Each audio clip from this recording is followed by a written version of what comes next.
आपल्या voter I D card जर नसेल तर त्यांनी आपलं पर्सनल डिटेल्स टाकून सुद्धा तुम्ही तुमची वोटर आय डी स्लिप जी आहे तर ती डाउनलोड करू शकता। यासाठी तुम्हाला आपल्या वेबसाईटवर यायचं आहे। वेबसाईट आल्यानंतर येथे बघा विवरणद्वारा खोजे म्हणजे सर्च डिटेल्स व या बॉक्सवर तुम्हाला क्लिक करायचं आहे। क्लिक केल्यानंतर येथे तुम्हाला स्टेट सिलेक्ट करायचं आहे, त्यानंतर तुमची भाषा सिलेक्ट करायची आहे, त्यानंतर तुमचं नाव टाकायचं आहे। यामध्ये फक्त तुमचं फर्स्ट नेम म्हणजे तुमचं स्वतःचंच नाव टाकायचं आहे।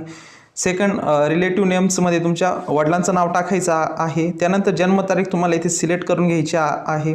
त्यानंतर एज तुमचं सिलेक्ट करून घ्यायचं आहे।